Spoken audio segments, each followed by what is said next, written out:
Blog post 20. Training days at Temple Gym with Dorian and Kenny back in 1993. Shoulders and Triceps Day. Heavy duty style. Hi, I'm Paul Baxendale and welcome to blog post number 20. Wow, these are really starting to stack up now, and I'm even at last getting better at filming, editing and producing these videos.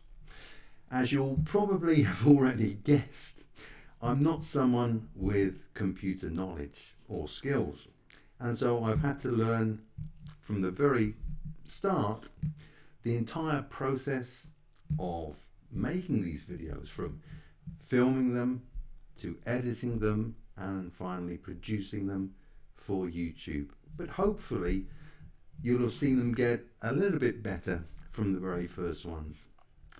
Now, for this week's blog post, I thought I would answer a question that I had recently a comment on one of my previous videos for.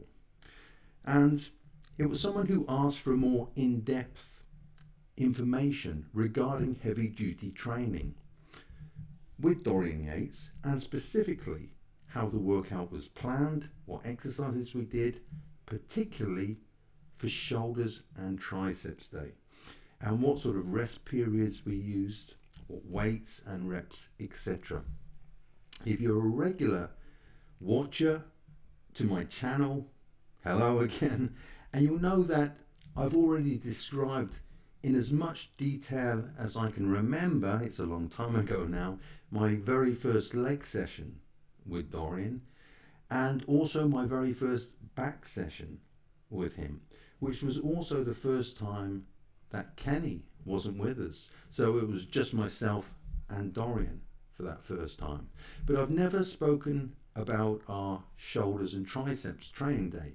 So in response to that gentleman's question, let me go back to 1993, and as I do, let me take you back also to Temple Gym for a typical shoulders and triceps day. Although that wasn't all that we did on that day, we would also train abdominals too. So for anyone who's interested in knowing what Dorian did for his abs back then you're going to find out today.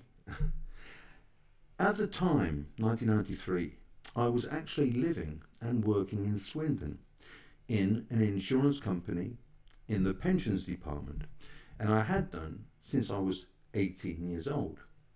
Now, most people would automatically think the idea of me training in Birmingham 3 times a week would have been impossible with that background, but not so. For you see, I had been a bodybuilder since the age of 14. So when I joined the company at 18, they soon got to know my particularly strange habits of eating every 2 to 3 hours and of training most days, and each weekend never going to the pub or clubbing, but I worked on the door of a nightclub instead with the great late Johnny Fuller. As the years went by and I began competing, my various bosses also saw me seemingly shrinking my clothes come contest season, and then in the off season need an entirely new wardrobe, as I was carrying around 315 pounds. So they were very accepting of my very strange lifestyle, and because I was a very hard worker for the company, I was always eager and ready to put in extra overtime hours when needed. And it was also at a time when the business itself was growing very quickly. I eventually had myself an entirely separate off-season wardrobe and a contest period wardrobe, where one would fit all of my 300 plus pounds in, and the other was much more streamlined and, dare I say it, even slightly stylish. At first, I always trained after work, whether that be just after 5 o'clock, 5 p.m., as the gym was only a 5-minute walk from where I worked, or 6 p.m. or even 7 p.m. if I was working overtime. There were even times when I would work until 10 p.m. or even midnight if a new systems program was being implemented and they needed people around to test the system before it went live. And occasionally, on the odd weekend, I would come in if needed. And so it was always a case of give and take, where both myself and the company got the best out of each other. Whenever I trained at weekends, and especially when I began going up to Birmingham to train at the weekend in the hope of catching Dorian training, I always found that my body seemed to respond better to training around late morning, roughly around 10:30 to 11 a.m. It must have been my own individual biorhythms, just naturally set up that way. So I began to train in my lunch hour at work too. Now the thing was, we only had 1 hour for lunch. So by the time I got to the gym, got changed, I trained, then showered and got changed again, and back to work, it was always well over the hour, an hour and a half, sometimes getting close to 2 hours, especially on leg days before I got back. Now here is where the give and the take came in, and it paid off for me, as my boss said she had no problem with me taking a 2-hour lunch break as long as I worked until 6 p.m. each day and not count it as overtime. It was the perfect scenario for me. I was now training unrushed at my favourite time of day, and I was still able to give my work what they wanted, which by that time was working on a very complex computer matrix that I was designing for them. Now, how does that still account for me being able to train in Birmingham 3 times a week? Well, my girlfriend at the time, who I had been with for several years, she had supported my early shows, and she had been with me during my decision to turn to the dark side, to taking anabolics, and the transformation of my physique thereafter that had resulted. Now, her mother lived in Telford, which is only about a 20-minute drive from the centre of Birmingham.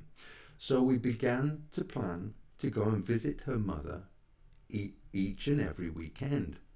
After I had finished my shift at the nightclub on a Friday night, which may be 1 a.m, 1:30 a.m, we would drive up to Telford.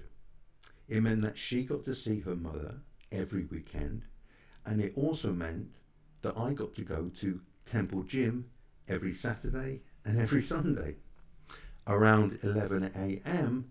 to gradually get to know the regular guys who were there at the time, and also get to see Dorian and hopefully slowly get to know him.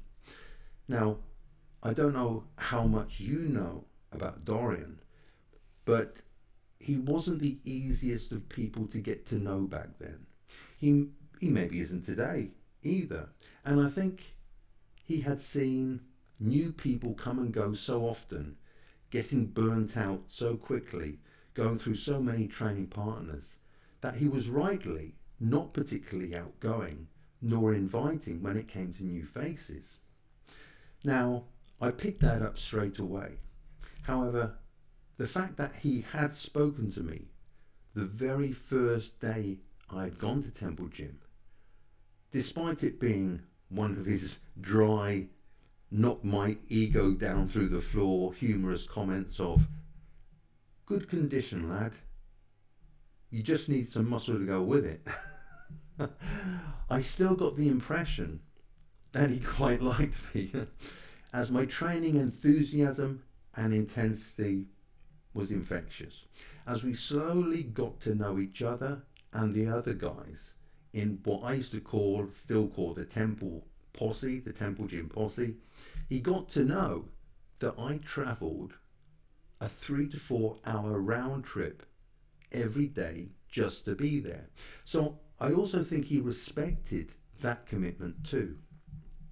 It wasn't until after at least 3 or 4 months of doing this that he turned around to me one day as I was finishing my leg extensions, saying, "Shame you're not doing legs tomorrow, Paul.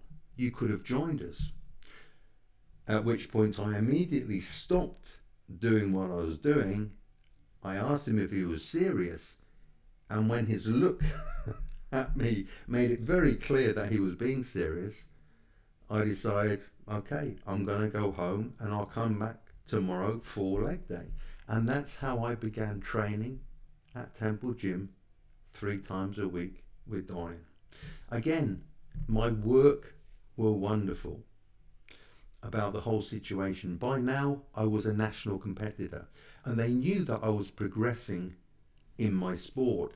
So they agreed that I could take my day's leave and even unpaid leave just to go to Birmingham once a week or twice a week during the week, and then also to spend all weekend up there. Now, it didn't always work out that his training sessions fell on both weekend days, so sometimes it would only be once at the weekend. But there was the occasional instance when he would call my house midweek and just ask me if I could train the very next day with him, as Kenny had had a change in shift and he wasn't able to make it. So I knew my boss was going to be okay with me taking a very short notice day's holiday. So I always agreed and would call my boss the first thing the next morning just before heading up the M5 to Birmingham to train at Temple.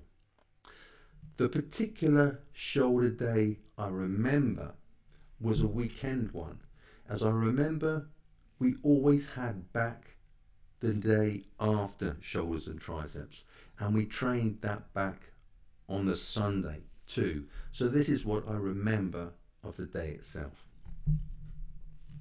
I woke early, as always, at my girlfriend's mother's house to make my breakfast, which was always oats with 2 scoops of protein powder, and then back to the bedroom to begin my mental preparation for the workout ahead.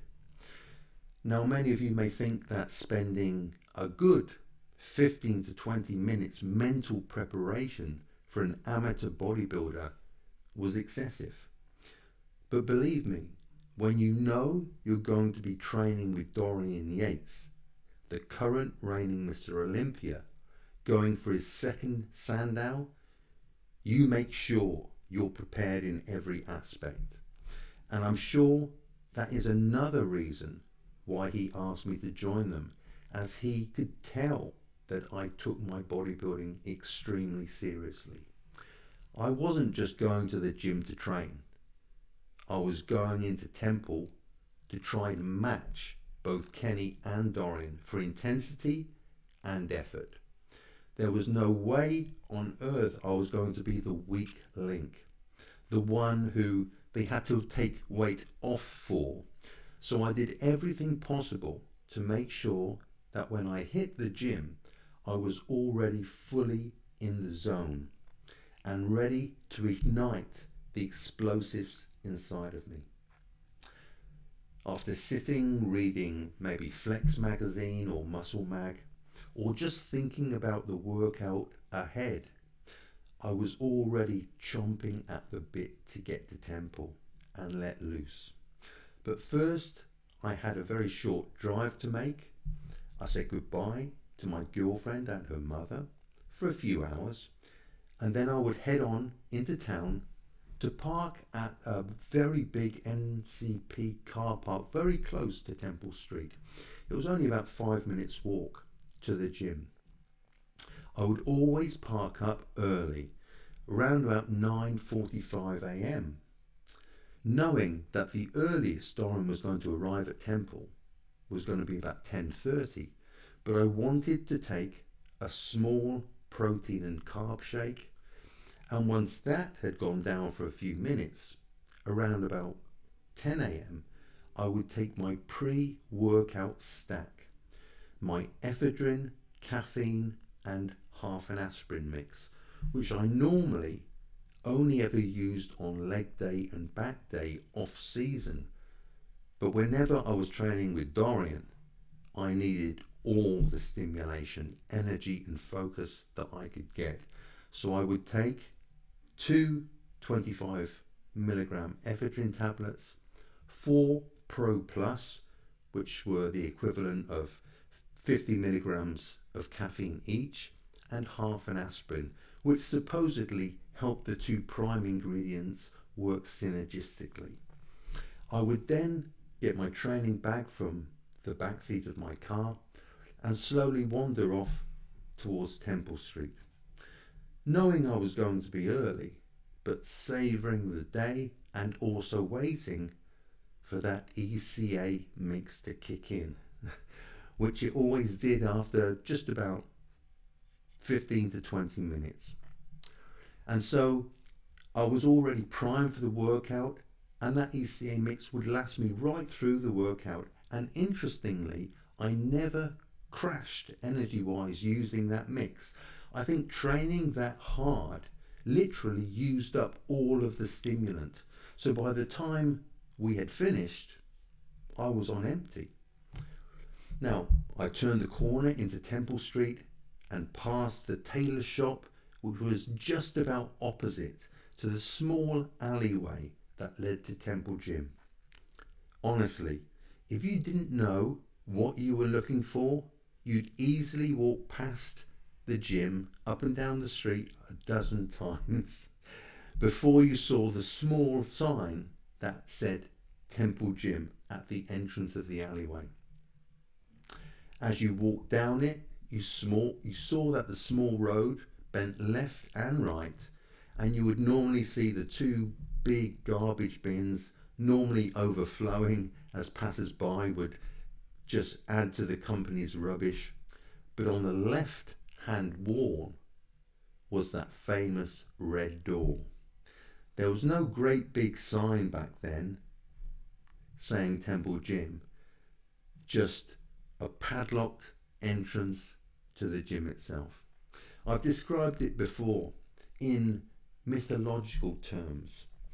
It was much more than a door to me. It was almost a portal, an entrance into the underworld where you were destined to meet the greatest monster your mind could ever imagine. And not only would you have to face that monster, you would go to battle with him. A battle with him to the death, with only one of you walking away afterwards. Now that metaphorical imagery helped me in many aspects of life way after bodybuilding. In the sense that there was an enormous battle in front of you that you didn't know if you could win or not, but that you had to give it your all, your every last drop of blood and guts. And if you survived the workout, it meant you had overcome your monster. You were capable of defeating anything fearful in your life. Today, it was going to be shoulders and triceps. Not the hardest workout of the week. Some would say the easiest one. But there was no such thing as an easy workout with Dorian. I knew the weights he would be lifting would be pushing me to my absolute limits and beyond. And I had to compete with them in perfect form or bear the brunt of criticism and humiliation, and that was never going to happen.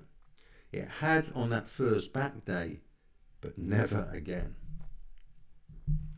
As I stood waiting for Dorian's car to turn around the corner, either on its own or often with Debbie's car just behind it, I was still mentally keeping myself in the zone, as I knew the moment Dorian got out of the car, there would be no "Hi Paul," or "Hey, how you doing?" There was nothing, silence, except the simple nod of the head, an acknowledgement that we both knew what we were there for and why, and just to get on with it. As he unpadlocked the door, the chains, and opened the door, and as you looked inside, there was nothing but blackness. It literally was like we were entering the underworld. I remember someone saying that they used to throw a brick down the stairs to clear the rats before they went down. But I don't ever remember such a thing happening. He would always lead the way, followed by Debbie if she was there, and then Kenny, and then myself. And as we descended, we would be able to hear Dorian or Debbie fumbling around looking for lights, and then the place would light up, looking exactly as it had done the last time we were there.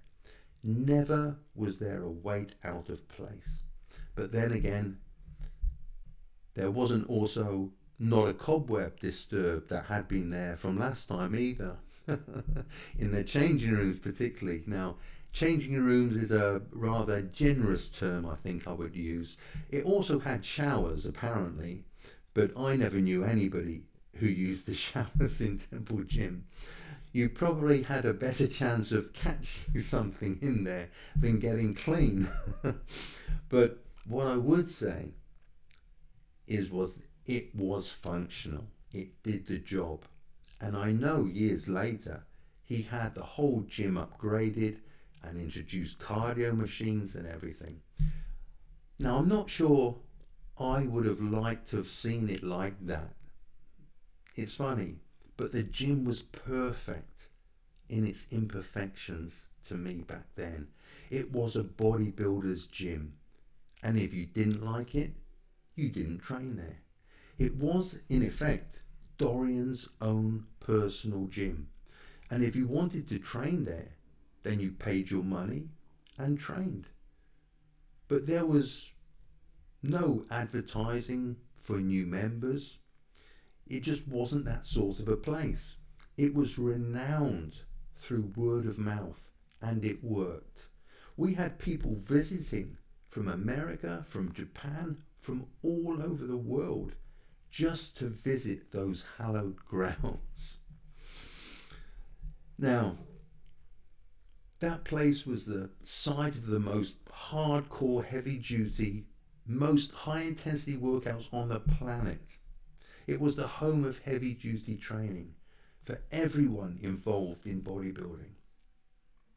Any upper body workout always began with a warm-up, not just for the body part we were about to train, but for the entire body.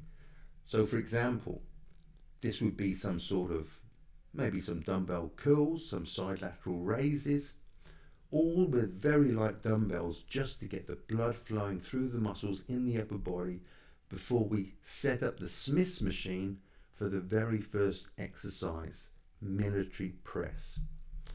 Now, when I first began visiting Temple Gym, I used to watch Dorian and Kenny doing dumbbell shoulder presses, with Dorian taking one dumbbell to his shoulder and Kenny passing him the other before he started. Now also giving him some balance to the set.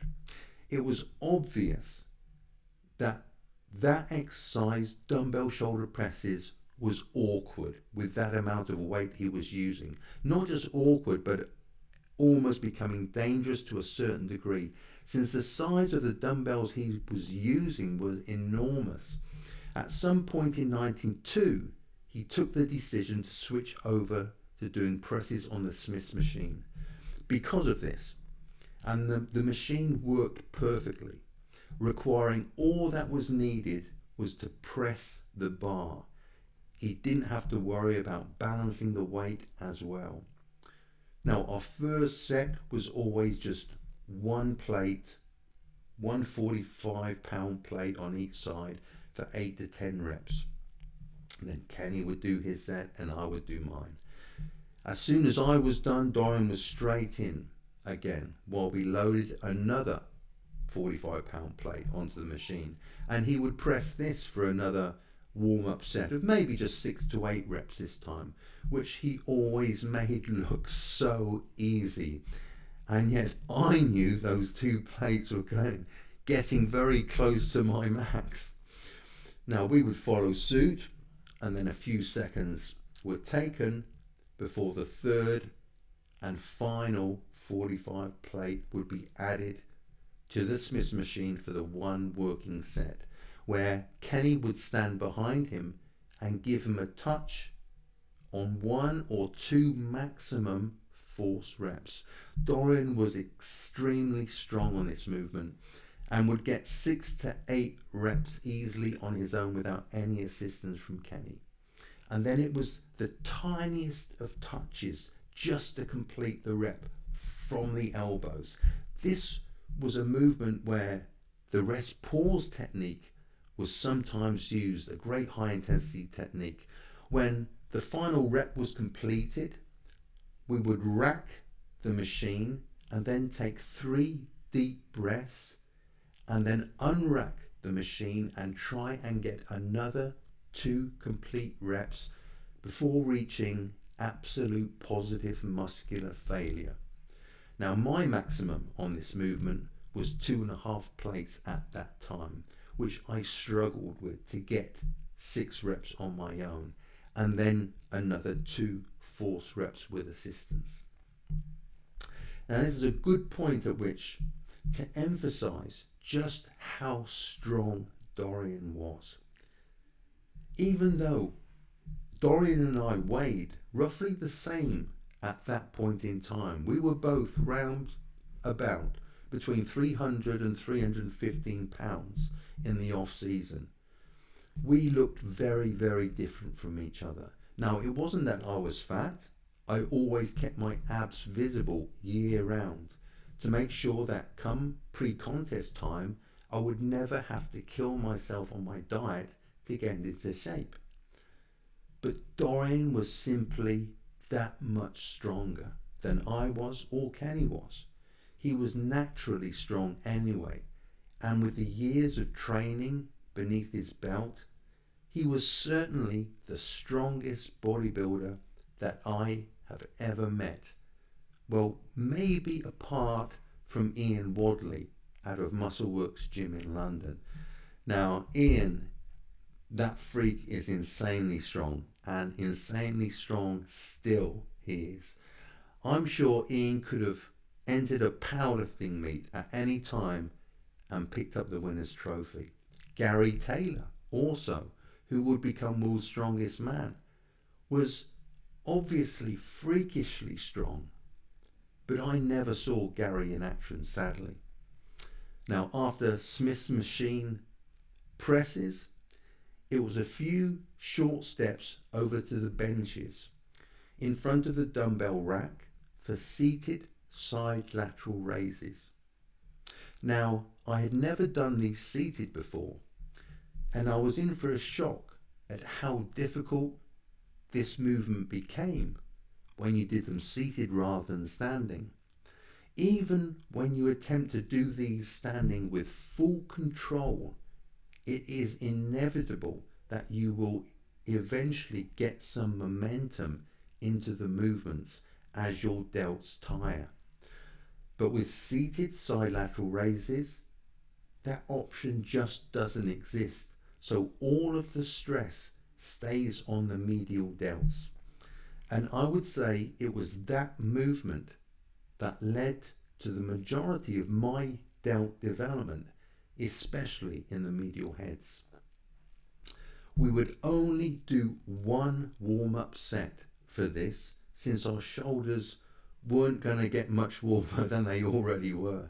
But it was more a case of reacquainting the brain with the mind-muscle connection, that this is what we're about to do. The warm-up set would be a case of 8 to 10 perfect reps with as much weight as was needed to fully warm up the muscle, but not too much to start taking away from any energy or the strength for our working set to come.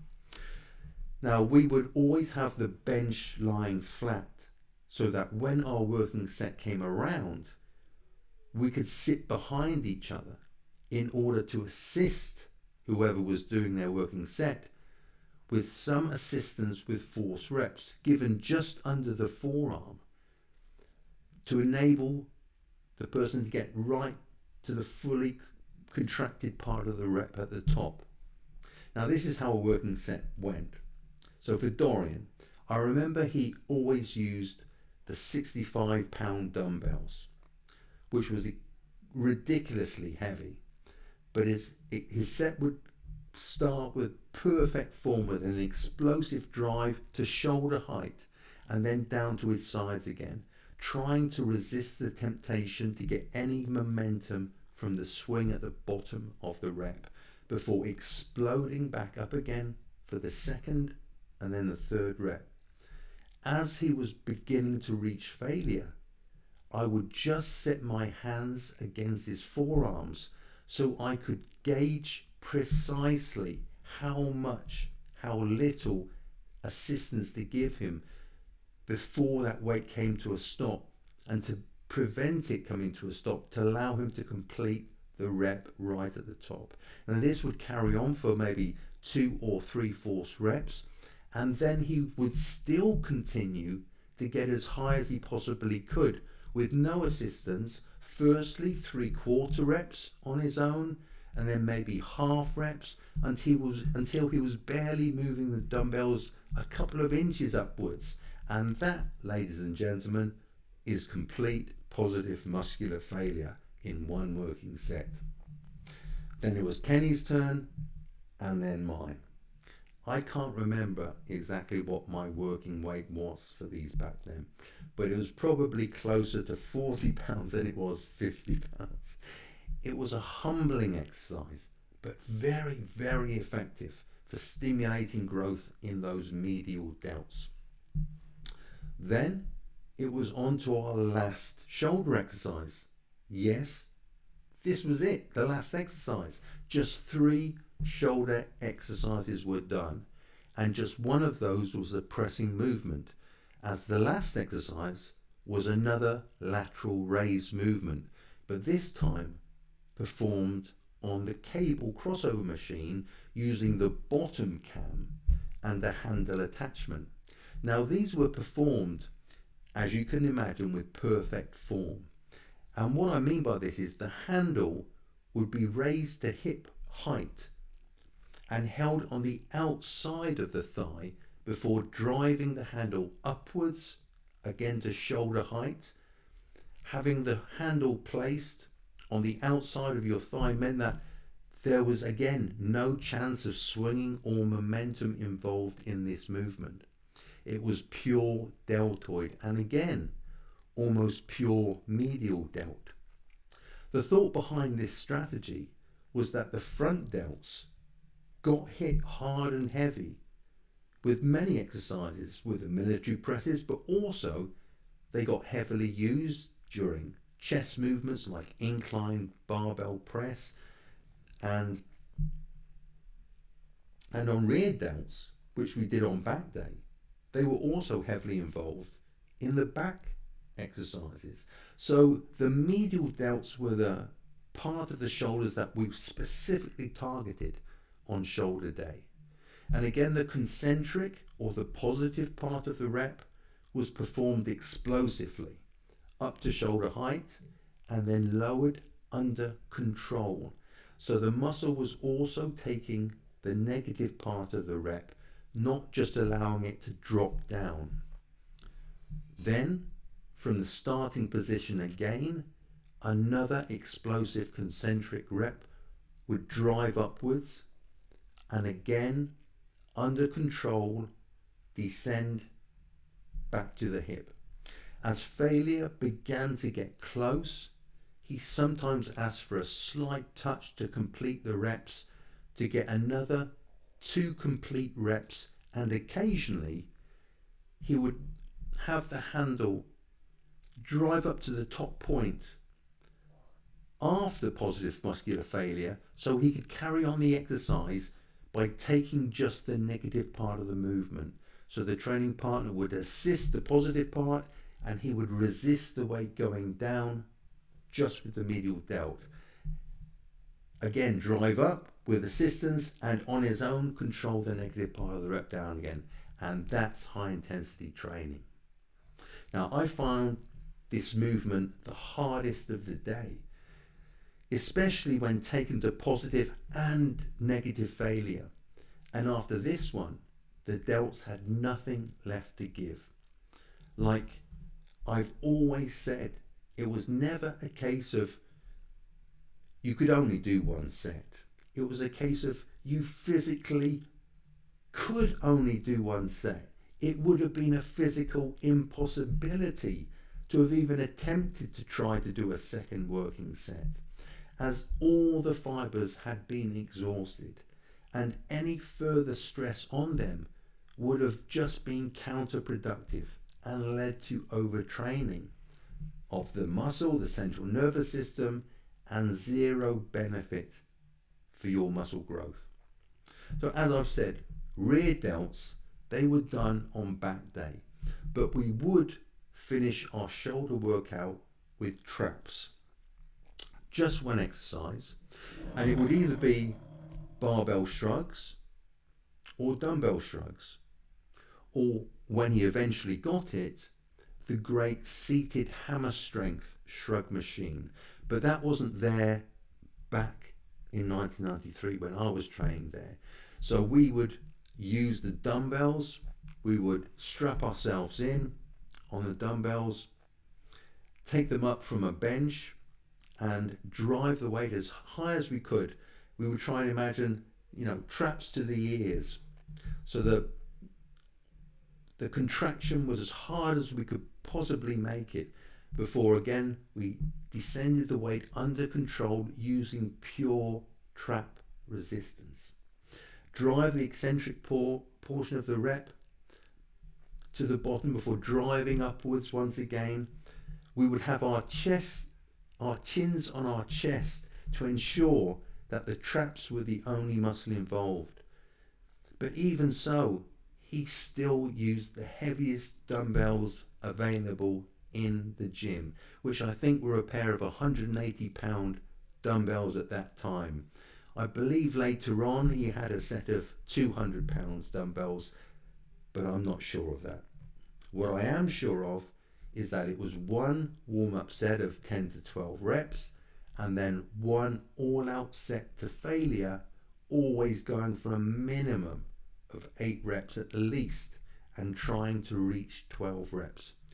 Again, these could be followed by partial reps.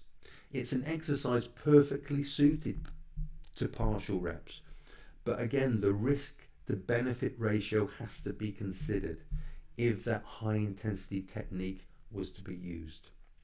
We were never keen on overusing high intensity techniques and normally only ever utilized 1 or 2 per body part every workout, since they were so draining on the central nervous system.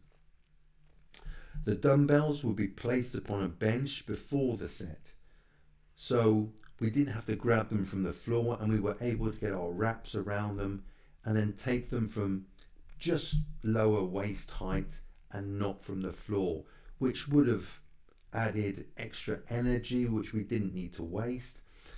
And again, at the end of the set, we would place the dumbbells back down on the bench before putting them away. Now, this is a good point at which to explain how we would set up the gym for our workouts and how we would leave it at the end of the set and at the end of the workouts. Before the workout, we would prepare the machines with all the plates next to them, so we wouldn't have to take them from racks or get them from other places before and during the session. The dumbbells would be placed in their racks anyway for our warm-up sets, but for our big working sets, often the heavy dumbbells would be left where they had been dropped, and I literally mean dropped. And we would only clear them up right at the end of the entire workout, when everything was done and dusted.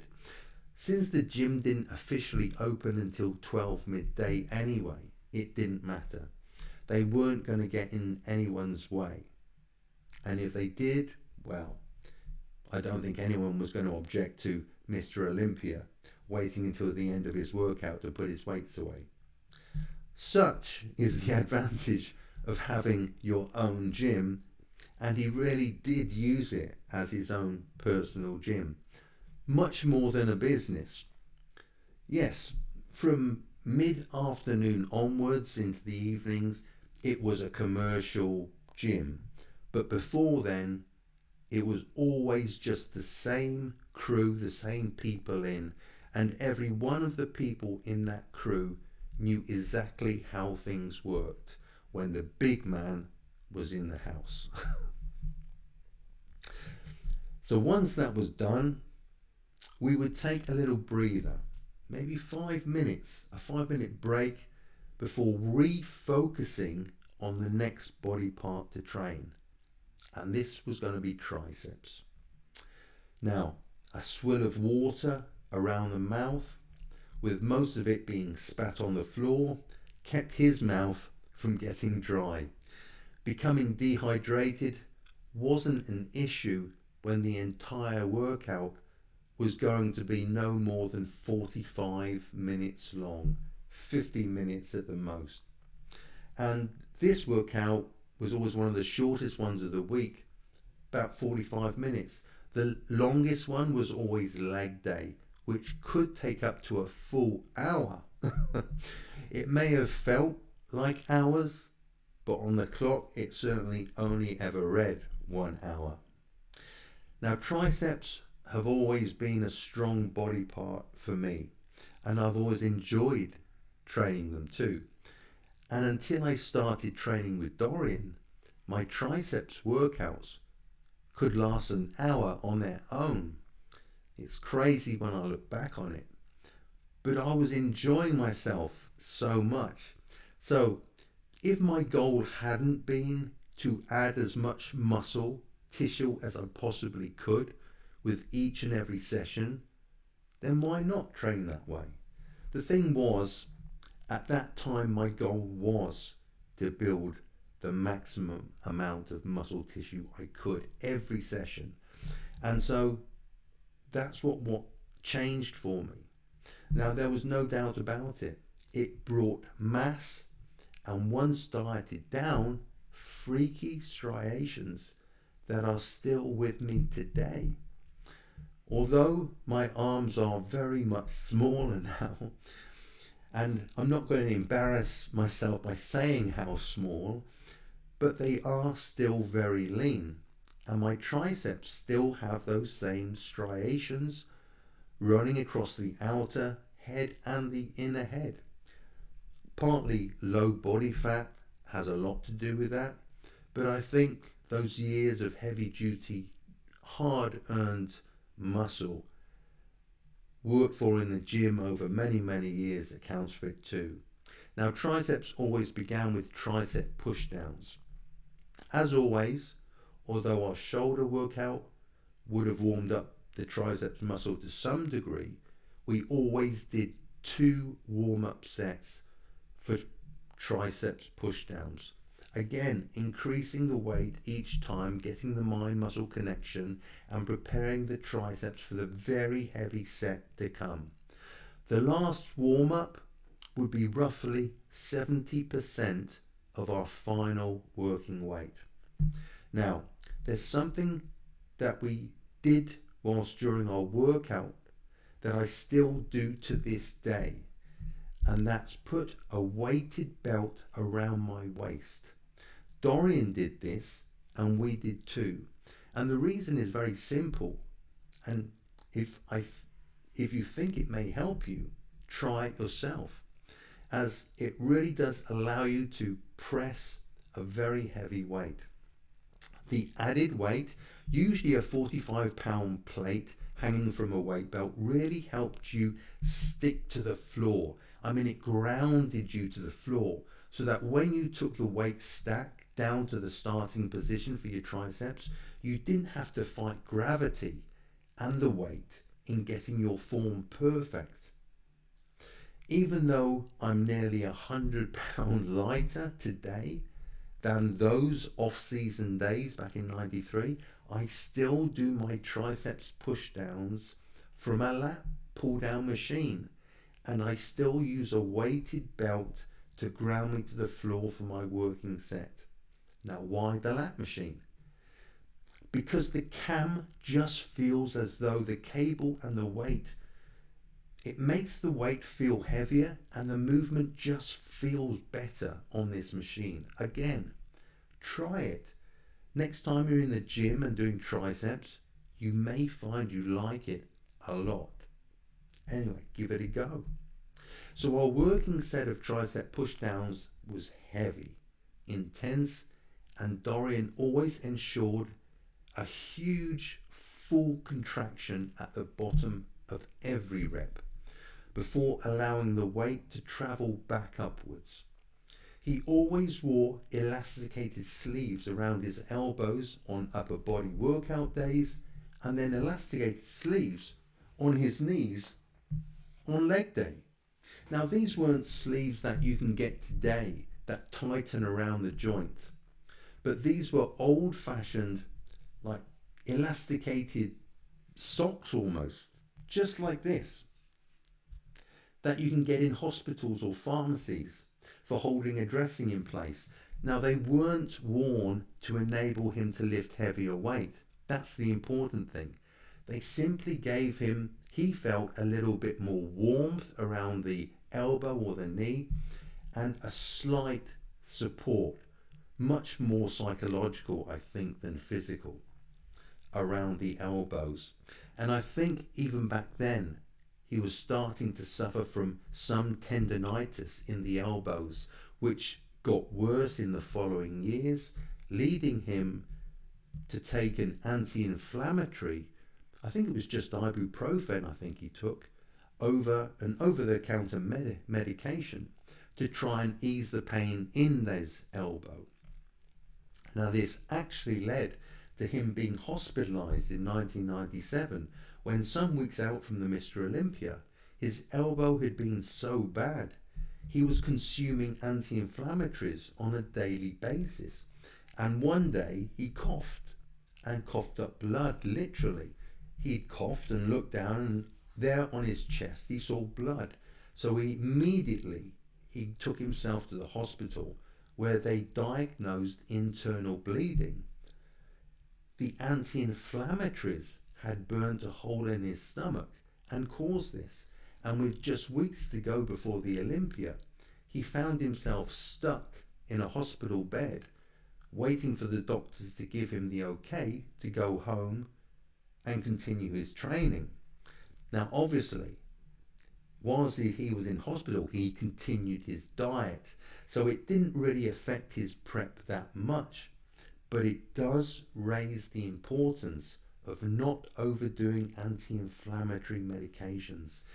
If you have knees or elbows that hurt so much that you need to dose yourself up on anti-inflammatories before you train them, then it's probably time you give your body a rest. And as hard as it may feel, take a few weeks off the gym and allow the inflamed area to heal. Now, that year was also the year he tore his tricep, so that prep must have been sheer hell for him. And to win the Mr. Olympia after both of those major incidents occurring, I think, is true testament to his drive, his willpower, and his mental never say quit attitude. Anyway, back to this workout some 4 years earlier. His working set was around 8 reps with a crazy amount of weight on the lat pull down machine. Kenny and I followed with the same intensity but not quite the same weight and with the insistence of a touch, maybe one force rep would be completed, and then it was straight over to the benches again to perform lying tricep extensions. The exercise that 4 years later he would actually tear his triceps doing. Now, we always used an EZ bar for these, and with just one warm-up set, it was on to our working set. Now, for Dorian, this meant a 15 kilo plate and a 10 kilo plate on each side, with the bar angled slightly backwards over his head, so that when he brought the weight down, it would come down at a slight angle, and as he pushed upwards, he would push up and backwards at a slight angle at the same time to full extension. I think it's maybe worthwhile discussing his injuries at this point and to explain why I believe he got them, and that it wasn't really due to his heavy duty training exactly. What it was that as he dieted down for the Olympia, he always tried to lift the same weights that he had done in the off season, which just isn't possible when you think he would have had much less body fat and water to protect his tendons and muscle insertions. Both his biceps tear and his triceps tear came at around 4 to 6 weeks out from the Olympia both times. I believe trying to maintain the same strength levels that he had done all year, but being in a much leaner and drier condition, the tendons were just not able to cope with the stress that he was then placing on them in his near contest condition. With hindsight, and I've heard him say this himself in an interview, that if he would change anything about his training during these years, it would be exactly that he would lighten up slightly his training as the show got nearer. Now, that's not saying that he would have done more sets, but that he would have gone a little lighter and safer and got a few more reps out instead of trying to move the same crazy amount of weight he had done in the off season. Well, lying tricep extensions blew my triceps away, and after these there was very little left in them, and hence why our workouts were so brief. I think this one was tops 45 minutes. Shoulders and triceps done in 45 minutes. The last triceps movement we did was cable tricep extensions, taking a handle attached to the high clip of a cable crosso machine and using an underhand grip, pulling the handle across the body to the starting position where you felt the triceps under stretch, and then you would push down and across your body to full contraction, where we would squeeze the triceps at the same time, getting the very most out of each rep of the movement. Now, these we didn't even use one warm-up set for. There was nothing in the world that could have got our triceps any warmer than they currently were. So it was straight in for one working set of between 6, 8, 10 repetitions. 8 maybe with a slight touch from Kenny or myself to get 8, 9, possibly 10 reps. After each of us had done these, the workout was done. I was exhausted. But no, the workout wasn't done. It wasn't finished. We still had abs to do. Now, not my favourite body part to train, especially after a heavy duty shoulders and triceps session with Dorian, but Dorian felt that shoulders and triceps was probably the easiest workout of the week on the central nervous system, not taking quite so much out of him than the others. So he chose this one to add abs in afterwards. I remember we did 2 sets of crunches each, and then 2 sets of reverse crunches each, with a hard contraction, exhaling air at the top of each movement as we crunched and squeezed our abs so hard that they were on the verge of cramping. And in the years since, I have actually had my abs cramp whilst doing crunches this way, and it's not a very pleasant experience, especially if it happens after the workout when you're at home, because you can feel them coming on and you're literally scared to move anywhere and do anything, because you know any downwards movement is going to cause those abs to set off into full cramp, and then whoa. All you can do when you get them is try and fully extend your body until they finally go, which feels like hours. Well, that was an example of a shoulders and triceps session with Kenny and Dorian back in 1993. Afterwards, as usual, we would sit around the table and have our post-workout drinks and chat.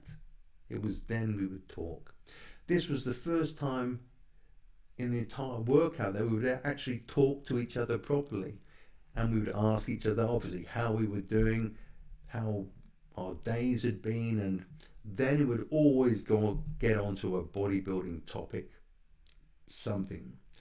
I remember one such day we were drinking Met-RX, so it must have been 1993, as it wasn't until then that Dorian had started taking, or he was being sent Met-RX from the US unofficially. Obviously, because he was a weeder athlete, he could never be seen using or promoting anyone else's products, but he had tried the drink in the US and he'd liked it, and so he'd asked if they could send some over, which they were only too happy to help with, and kindly Dorian would put a few in a bin liner, plastic bin liner, and give a few sachets to myself and a few sachets to Kenny as well. And I remember Dorian saying that it had been the only protein powder that he felt really had literally helped his recovery and made a visible difference to his physique. The fact that it tasted absolutely gorgeous was just a bonus. But I think he was right. It did seem to get absorbed and digested much better than any other protein drink that I had ever used up to that point. And I even incorporated Met-RX into my contest prep in '94 until the final 2 weeks, when I always used to cut out any artificial sweeteners and artificial flavorings. So we were chatting about bodybuilding and the subject of posing came up. As you probably know, Dorian wasn't a natural poser, but he spent hours and hours perfecting his mandatory poses, which is one of the reasons why when an Olympia may have been close, for example 1994 with Sean Ray, 1997 against NASA, Dorian beat them fairly and squarely on those mandatory poses. No one, and I mean no one, hit those poses better than Dorian did. And if he won at least 4 of those mandatory poses, then that Olympia title was his. However, posing routines weren't so easy to practice, nor to practice repeatedly, either at his home or in the gym, where he just didn't have the space really to go through the routines without some equipment getting in the way. Now, if you look at Dorian's early pro outings, the Night of Champions shows, and then his first Olympia in '91, it's clear that he was lagging behind the others, especially Lee Haney, in the quality of his posing routine. And knowing Dorian, although I knew he never really enjoyed doing those posing routines very much, he improved his routines massively, and also his presentation of those routines, especially from 1993 onwards. His routines were always packed with very powerful poses, as that is what suited his physique. And it's hard to imagine Dorian doing a kind of kneeling down, arm in the air, a la Bob Paris type pose with his frame, muscularity and size. Although I do have a photo of Dorian doing exactly such a pose at the 1985 World Games. And I'm sure it was the first and probably the last time he ever did that pose in public. Anyway, so we were all gathered around the table talking about which posing routines had kind of really influenced us and excited us. And obviously Vince Taylor's Terminator routine, we all acknowledged, was an absolute standout routine, which took the entertainment level of posing to another level. Now, Dorian explained how he loved the big orchestral movements to which he could use his very powerful shots. Now, when I happened to mention that I'd enjoyed Bob Paris's 1988 posing routine, he posed to Tracy Chapman's Baby Can I Hold You, and I said I found it really beautiful. It was artistic and it kind of added another dimension to the art of a bodybuilding posing routine. The silence that hit me when I said those words were enough to tell me that I wasn't thinking along the same lines as Dorian or Kenny in terms of what they liked and what I liked, and certainly their expressions. We all burst out laughing. Dorian must have wondered, was this the same bodybuilder who half an hour ago was busting his balls against the wall, training with crazy intensity, enough to rival any other training partner? Yes, I was intense, sometimes too intense, when I trained, and I did give it blood and guts. I took it to the edge of hell and then walked back to earth again with a smile on my face. But I could also appreciate the more artistic side of the sport. Let's just say I was the brunt of a few jokes for the next few weeks, but nothing was ever serious in Temple except the training. His very dry humour, it could be cutting, but then it would be forgotten, and he would be very encouraging the very next moment. It was like the comments he always made about my haircut at the time. Just as Dorian had been a skinhead in his youth, in my youth I'd been a rocker, or to be precise, a rockabilly. And although I was now a national level bodybuilder, I still wore my hair in a quiff and a DA at the back, all greased up. Well, it wasn't actually grease, I used pomade, the same stuff that the guys used in the 50s. Now, he would often say to me, just go and get a haircut, Paul, or he would call me Elvis. But one day, when hearing the get a haircut remark again, I just happened to mention his mullet of 1991 with the blonde highlights and the blow-dried look. And he suddenly had to accept that he himself had had some pretty individual haircuts over his own time too. And funnily, from then on, he never mentioned it again. Well, he may have called me Elvis now and again afterwards, which I was quite happy to be called, by the way. Anyway, after more of this type of banter, we would often get around to talking contest prep and other key elements of bodybuilding competitively. From diet to gear, nothing was off limits, and once you were accepted into his small group of friends, and Debbie had a lot to do with who she thought was legitimate and who was just simply out to get what they could from him, I was included in all those discussions. So after close to an hour, he would then grab his bag and say his farewells and his apologies, but it was time for him to go home and eat, because Debbie always would have the dinner almost literally on the table for when he walked through the door. Now, there was one day in particular I remember where we always went through the same process of we always tried to get Dorian to come out to eat to lunch with us, because Kenny and I always ate at the big food market in the shopping centre just across the road from Temple. And it was only a 5-minute walk from the gym through the town. In the past, he'd always made his excuses, because he had his dinner waiting for him that Debbie had prepared at home.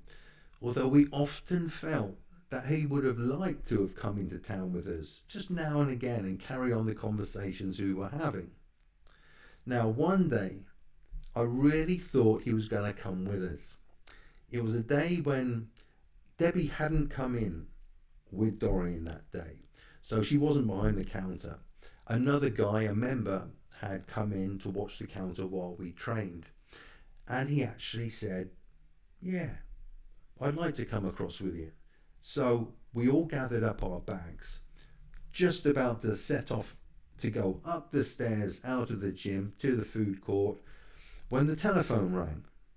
Now, we were already late from talking so much, so late in fact that Debbie had called the gym to tell the guy to tell Dorian that his dinner was on the table. It was on the table now, so if he wanted to eat it hot, he'd better get home now. So he did what any other Mr. Olympia would have done. He apologized to us and headed straight home to have his hot dinner. So, those days at Temple Gym, there's some great memories. And in all honesty, we weren't all that surprised, in all reality, that he didn't come with us that day. We were disappointed, of course. We wanted him to come with us and to continue our conversations with him, and it would have been great, having them over lunch as well. But we knew Dorian's schedule was so strict, and he literally did the same things day in, day out, religiously, monk-like. So that's the closest we ever got to getting Dorian to go out with us to eat. But food wasn't on his plan that he took religiously. He took it absolutely religiously. Now, I also remember another time that Kay's told me about, that he had taken Dorian to a seminar in his car, and on the way back from the seminar, he noticed that Dorian kept looking at his watch. Now, there was some quite heavy traffic on the motorway, and Dorian seemed to be getting more and more agitated the longer they waited in this queue. Now, Kerrion said he asked Dorian what the matter was, and Dorian had answered his next meal was due in 10 minutes, and that he was going to be late in eating it. Now, that's the type of obsessive behavior that makes you Mr. Olympia. As he always used to say, those guys in California, they won't be eating this clean, on the hour, when it's planned. They certainly won't be training this hard, come snow, ice, heat, or thunderstorms. He knew that no one else had the mindset that he had. And maybe that was his greatest genetic advantage, his iron discipline and orientation towards his plan and his ultimate goal of becoming Mr. Olympia. Just as Marcus Aurelius said, remember in life that your duties are the sum of individual acts. Pay attention to each of these as you do your duty. Just methodically complete your task. And complete each task each day was what he did.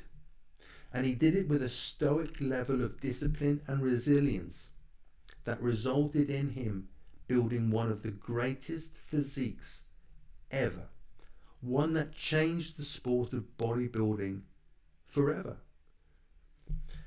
Well, this has turned into a much longer post than I had anticipated. Now, I'd wanted to just go through a shoulders and triceps workout, heavy duty style, with you, just to give you an idea of how we trained back then. But as is normal with me, I get sidetracked. I remember little stories here and there, and I like to share those with you when they come into my mind, because I don't know when I'm going to forget them for good with my age. So it's best that I tell you now to get them documented. Anyway, that's enough for me rambling about temple training and little stories for now. I hope that it's given you some useful information, that it's entertained you a little, and it's given you some idea into the mindset, into what it takes to become a 6 times Mr. Olympia winner. Everyone, have a great week.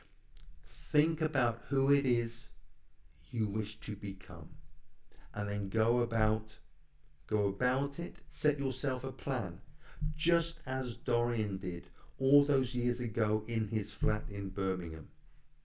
Who knows what your genetic capabilities and capacities are? What are your limits? The only limits you have are the ones that you put on yourself, no one else. So go ahead into the world with a plan, an exciting plan, one that's so exciting that you get out of bed eager every morning, ready to start work, and one that allows you to sleep easy at night, because you know that you've given everything during that God-given day to that purpose of your dream. And remember, when you think you have given it all, no, that's right. There's always 3 more reps inside of you. If you want the result badly enough, you will find those 3 more reps. I guarantee you, nothing will stop you from getting them. So until next week, take care, look after yourselves, be good to yourselves and to those around you. Until next week, thank you for watching. Goodbye.